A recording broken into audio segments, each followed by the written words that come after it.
All right, let's jump right into a really powerful lesson on ethics, trust, and what it really takes to build a successful career. This actually comes straight from a university business class, and we're going to unpack a case study that gives you a choice, a really tough choice.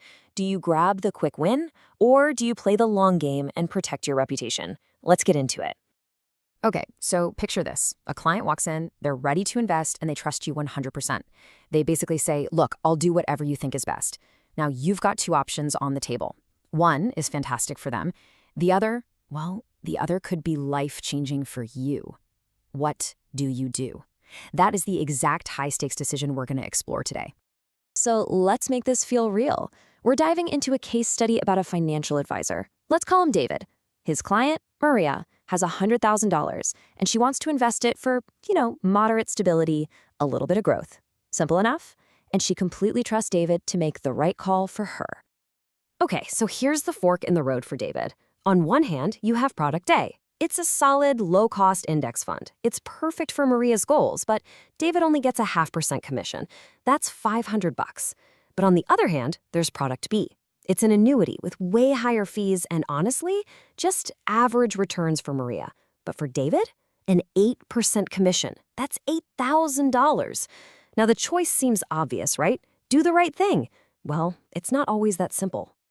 And this is where the textbook slams shut and the real world walks in. Because, in the real world, that $8,000 can feel less like a bonus and more like a lifeline. But chasing that short-term win, it comes with this huge hidden cost, the risk of absolutely destroying your most valuable asset, your reputation. One of the students in this class just put it perfectly. They said, imagine you're David. You have $300 in your bank account. Your rent is $2,000 and it's due next week. What do? All of a sudden, that $8,000 commission isn't just tempting, is it? It feels like the only way out. This is the kind of pressure that makes good people think about making bad choices. And here's the flip side of that pressure. Another student, Spencer, pointed out just how incredibly fragile trust is. I mean, you can spend years, maybe even decades, building up a good reputation. But as he says, it's gentle. One poor email can kind of ruin it. One bad move, one decision driven by that short-term panic, and everything you've worked for can just go up in smoke. So, this is the moment where the whole discussion pivots. It stops being about the immediate cash and starts focusing on the real prize: trust. Because trust is the ultimate currency in any career.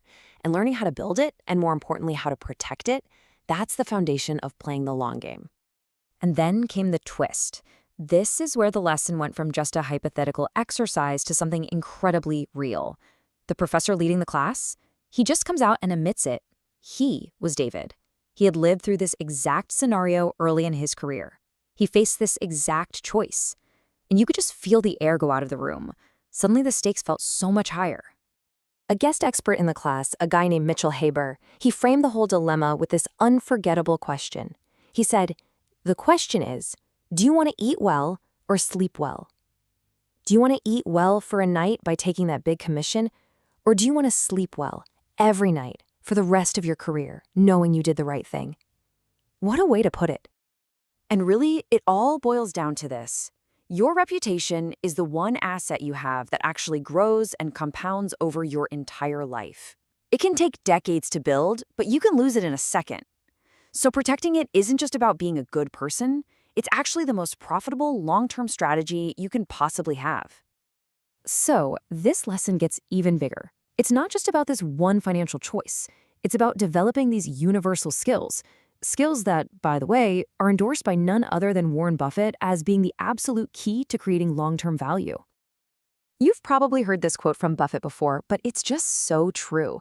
He argues that investing in certain personal skills will give you a return that no stock, no real estate, no single commission ever could. It's an investment that pays you back forever, and no one can ever tax it or take it away from you. So what are these game-changing skills? It's surprisingly simple.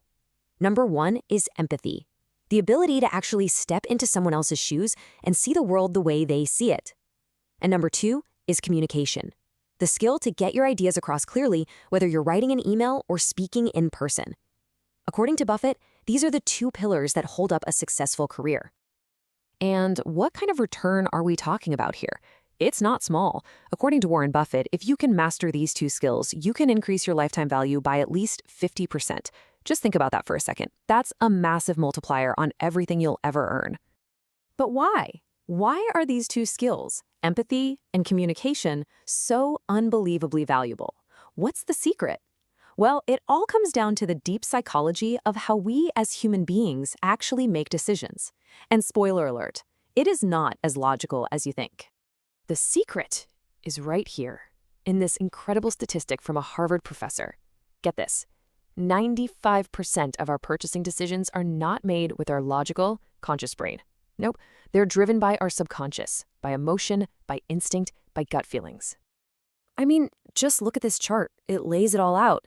We spend all this time building these perfect logical arguments with spreadsheets and facts and figures. But that's only speaking to that tiny 5% sliver of the pie.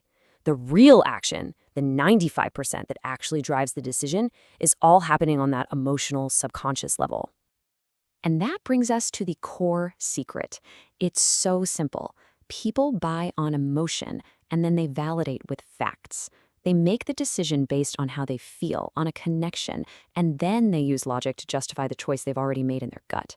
This is exactly why empathy and communication are your superpowers. They are the tools you use to build that crucial emotional trust.